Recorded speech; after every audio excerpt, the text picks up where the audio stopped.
There's something different about the road at night. The rules change. The air thickens. Familiar highways twist into something older, something waiting. These 3 true inspired encounters happened in the dark, to drivers who thought they were alone. They weren't. Darren Levesque was the type of man who didn't scare easy.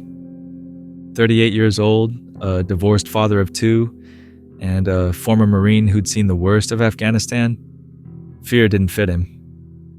At least that's what he told himself when he turned onto Route 93 that cold November night.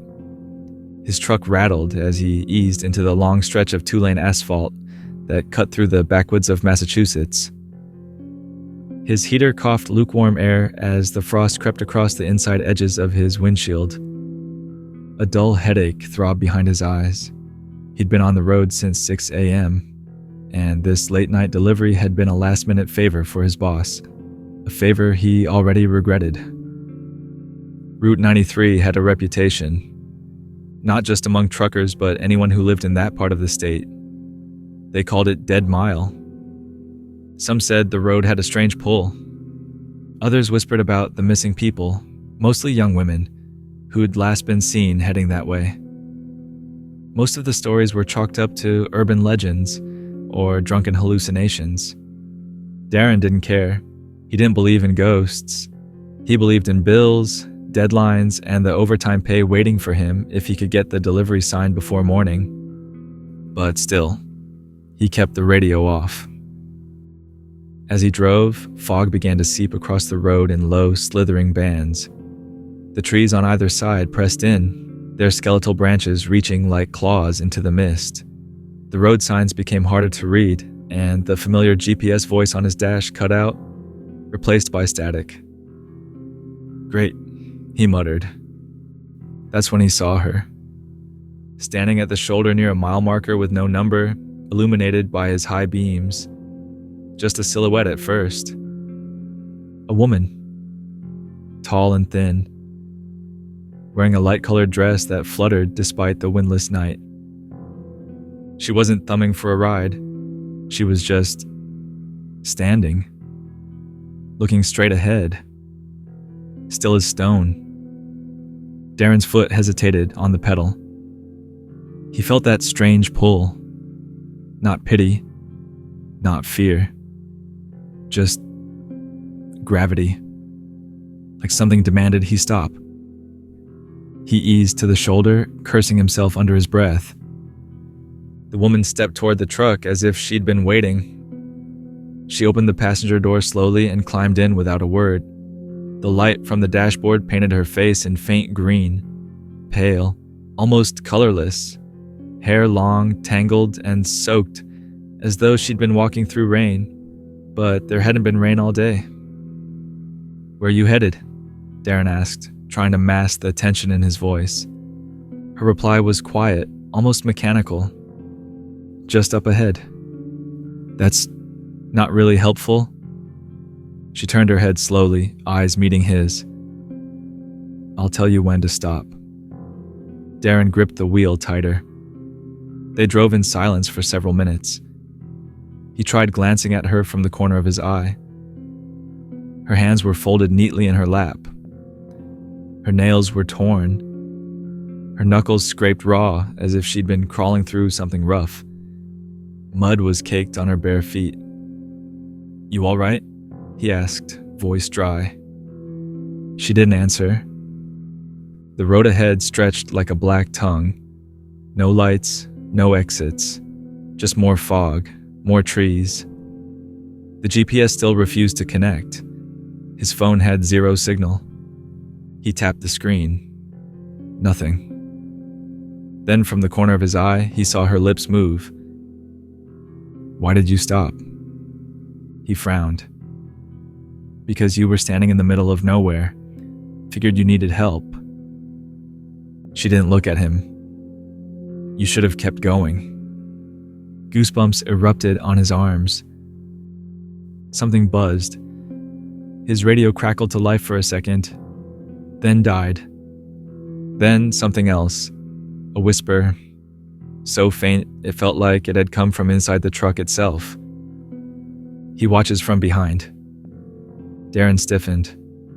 "What did you say?" The woman still didn't move. Her gaze stayed locked on the road. He adjusted the rearview mirror and froze. In the back seat, in the dark space where only his old duffel bag should have been, was a face. Sunken. Black eyes. Mouth stretched too wide, grinning with broken teeth. It blinked. Darren nearly veered off the road. He slammed the brakes, heart hammering, gasping for air. The truck skidded and came to a halt at the side of the road. He jumped out, staggered into the cold air, and vomited into the ditch. When he looked back inside the truck, no one was there. No woman, no face in the back seat, nothing. Just silence, fog, and the faint ticking of his hazard lights. He paced for a moment, trying to steady himself. Had he hallucinated? He'd been exhausted, sure, but that face, it felt real. He climbed back in, locked the doors, and floored it. 10 minutes later, the road narrowed. A clearing opened ahead. On his right, the woods broke into a gravel lot with a single flickering street lamp. A rusted sign hung from 2 chains, swaying in the windless air. Ardwell Cemetery, established 1892. He'd never seen it before. And that's when he saw her again. Standing just beyond the light. In the cemetery. Head tilted. Her dress now torn. Her arms streaked with something dark. Not mud. She raised a hand and pointed toward him. Darren tried to reverse, but the truck wouldn't move. The engine died. The radio hissed. And then he turned his head. The passenger side window was fogged over from the inside. Another tap. A small handprint appeared on the glass. Then another. Then dozens all around him, pressing, scraping, smearing. A voice rasped through the radio static. "He brought you to me." Something cold brushed the back of Darren's neck. He screamed and opened the door, falling out onto the pavement. He ran toward the cemetery gate, not knowing why, just needing to escape the truck. But the cemetery was gone. There was no clearing, just trees, endless trees, and his truck, also gone. He stood in the middle of the road, surrounded by fog, heart pounding, breath coming in short gasps. When daylight broke, he was found 3 miles from where Route 93 ends. Walking barefoot, clothes torn, mumbling about the face in the mirror and the girl who points. They found his truck a week later, abandoned in a wooded ravine that hadn't been accessible by road in decades. Engine rusted, doors locked from the inside. His duffel bag was there. On the passenger seat, a woman's torn dress, wet, cold. But Darren never remembered anything else. They say he still walks that stretch of Route 93 sometimes, even years later, talking to someone who isn't there. And if you drive that way late at night and see a woman standing by the road, don't stop. She won't hurt you. But what's in the back seat might not be so kind.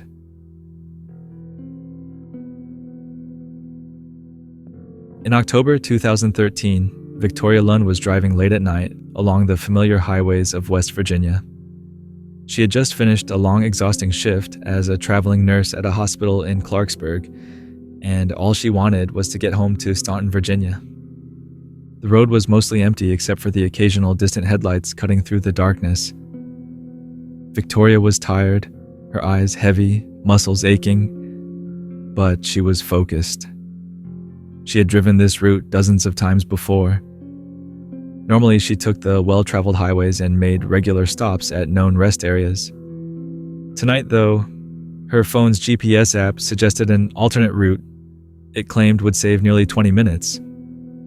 The shortcut was through a lesser-known county road, Route 76. She hesitated for a moment. The clock was pushing midnight, and this part of the state was sparsely populated with dense forests and winding roads. But the promise of getting home faster was too tempting. She switched lanes, turned onto the narrow road, and drove on. Almost immediately, the atmosphere changed. The smooth asphalt gave way to cracks, and potholes patched over and over again. Trees pressed close to the sides of the road, their branches twisting and scraping faintly against her car. The moon was hidden behind thick clouds, leaving only the dull glow of her headlights to pierce the darkness. After about 15 minutes, a thick fog began to rise from the ground. It spread quickly, swirling and creeping like smoke, hugging the road and swallowing the edges of the trees. The air grew colder and damp. Victoria's breath caught in her throat as the visibility shrank to just a few feet ahead. And then, almost as if it had appeared from nowhere, she saw it. A rocking chair. Old-fashioned, made of dark wood, worn smooth by years of use.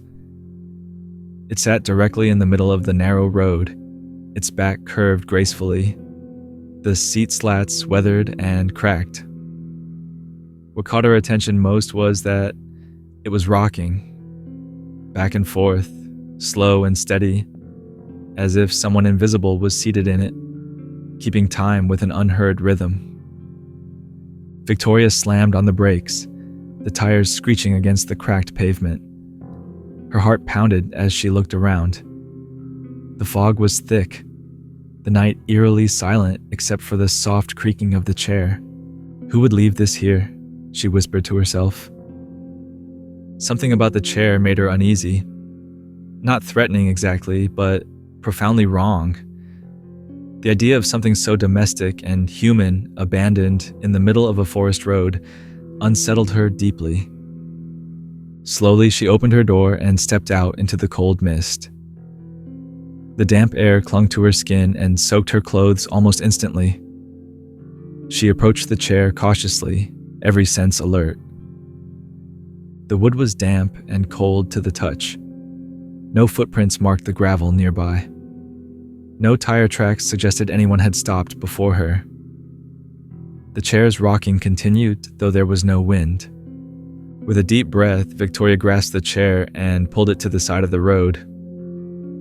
It groaned quietly as it moved, a mournful sound swallowed quickly by the fog. Shaking off a shiver, she got back into the car and started driving again, her mind racing. She couldn't shake the feeling that something was watching her. A few minutes later, something else appeared on the side of the road. An old dresser. Its wood was rotted and covered with moss, the drawers hanging open or missing entirely. The top was scratched and stained by years of weather. Next to it rested a small mirror, cracked and clouded with grime. The reflection showed only the thick white fog. Victoria's pulse quickened. She slowed and pulled over carefully, glancing around for any sign of life. She wanted to believe it was an elaborate prank, but the pieces didn't add up. How had someone dragged this heavy furniture out here, into the middle of nowhere, and why? The fog thickened again as she continued down the road, the surroundings growing stranger with every mile. Then she saw the ruins. On the left side of the road stood what remained of an old town, or what looked like one. Broken stone steps led up to the foundation of a house, its walls collapsed long ago. A rusted hand pump rose from a patch of overgrown grass, the kind you might find in a 19th century farmstead. Nearby, the skeleton of a storefront leaned precariously. Above the door, a faded wooden sign read, Callaway General. Victoria's heart skipped a beat. Callaway. She had never heard of such a town. The buildings looked abandoned for decades, but the place didn't feel empty. That's when she noticed movement. At first, she thought it was a trick of the fog, shadows shifting in and out of focus. But then, distinct shapes took form. A woman sat in a rocking chair, like the one on the road, on a front porch that wasn't really there. Her outline was soft and blurry, like a reflection in a disturbed pool of water. She rocked slowly, her head bowed, her hands folded in her lap. A man appeared beside her, dragging a dresser through thin air, as if moving furniture into an invisible house. A child in old-fashioned clothing ran laughing through the mist, chasing something unseen. Victoria froze. These figures didn't move like people. They seemed trapped in a loop, repeating a single moment endlessly. There was no fear or anger in their presence, only a deep sadness, as if they were caught between worlds. The fog seemed to part just enough for Victoria to see more: stone foundations, rusted lampposts with no wires, a broken tricycle lying in the grass. The entire town was a ghost. She felt her car's interior light flicker on and off by itself. The radio crackled with static. Faint sounds drifted through, footsteps on wood, the soft creak of a rocking chair, whispers just beyond comprehension. Victoria's breath caught in her throat as she glanced in the rearview mirror. There, behind her car, was the rocking chair again. Empty, rocking gently. She blinked. When she looked again, it was gone. Ahead, the road ended abruptly at a rusted road closed sign, vines crawling over the barricade. No way forward. Her heart pounding, she reversed slowly, turning onto the first gravel path she found. The path twisted sharply through the thick forest, the fog slowly thinning as she drove. After several nerve-wracking minutes, she reached a familiar highway. Victoria didn't speak of what she'd seen that night. She never took that shortcut again, because some roads don't lead anywhere anymore. They lead somewhere else.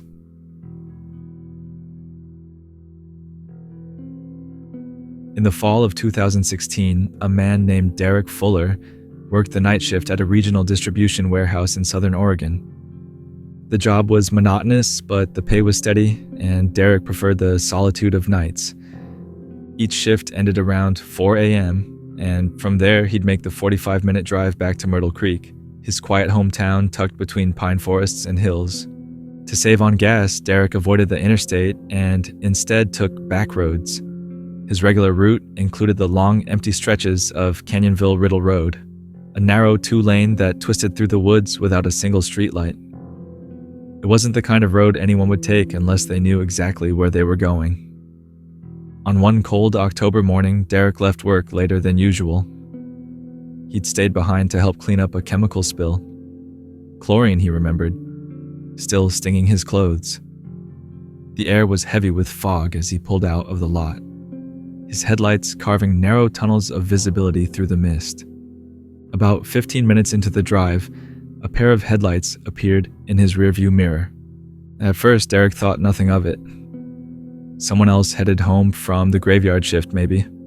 But the vehicle behind him crept closer, and then the high beams flicked on, flooding his car with blinding white light. He adjusted his mirrors, tapped his brakes a couple times to send a warning, but the vehicle didn't ease off. He stayed tight on his bumper, high beams unwavering.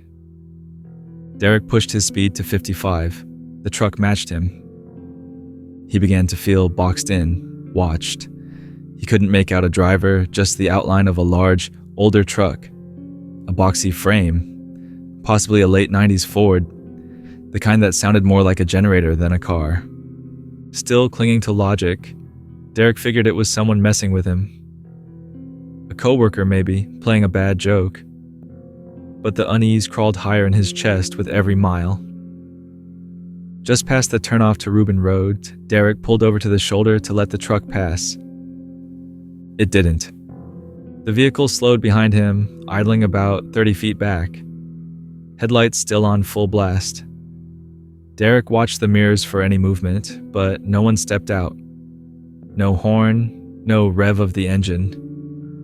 After a minute, Derek pulled back onto the road. The truck followed. The last stretch of his commute took him down Huckleberry Lane, a side road few locals used. It was a dead-end street, his house the final one in a line of 4. No one without reason ever went that way. But the truck followed him down that road too. When Derek pulled into the cul-de-sac, he didn't go straight home. Instead, he drove to the far end, turned around, and stopped, facing the oncoming headlights. He flicked on his own brights, expecting to finally see the driver clearly. What he saw instead was an empty cab. No one behind the wheel. No movement inside. Yet the truck remained idling, headlights still blazing. Derek stared, unblinking, trying to rationalize it. The fog, maybe. A trick of light. Maybe the driver was reclined in the seat. Then the headlights cut off. Total darkness. His own headlights were the only illumination now, casting sharp shadows across the fog. Then came the sound that made Derek's heart lurch. The handle on his passenger door jiggled. Slow, deliberate, not a knock, not a mistake. Someone trying to open it. Derek slammed the locks, but not before the door cracked open an inch. He reached across and shoved it shut, throwing the car into reverse. His tires spun in the gravel before catching traction, and he sped backward out of the cul-de-sac, narrowly missing a cluster of trash cans. By the time he reached the main road and looked back, the truck was gone, not driving away, not turning around, just gone. The road was empty. No lights, no engine, no sound. Derek didn't go home. He drove straight to a diner near the interstate and waited until the sky turned gray with daylight. When he finally pulled into his driveway that morning, he saw tire tracks in the gravel. 2 sets. His own, and another that turned into his driveway and stopped right where the truck had idled. On the passenger side window, 4 muddy handprints stained the glass. Long smears like someone had dragged their fingers across it. He took a photo before wiping them away. Later that day, he showed it to his neighbor Chris, a retired Marine who lived 2 houses down. Chris didn't laugh. Instead, he asked Derek a strange question. "You ever drive near that old bridge off Wolf Creek Road?" Derek hadn't. Chris said that about 15 years ago, a man driving a lifted truck had crashed into a guardrail out there during heavy fog. He burned alive in the cab, no way to pull him out. People claimed his headlights still showed up on the back roads, always behind you, never passing, just following. Chris said he'd seen it himself once, years back, and he never took the back roads again. Derek never filed a police report. What could he even say? That an empty truck followed him home and tried to open his door? He sold the car 2 weeks later and transferred to the warehouse's day shift by the end of the month. He never used that road again. The road always seems safest when you're behind the wheel.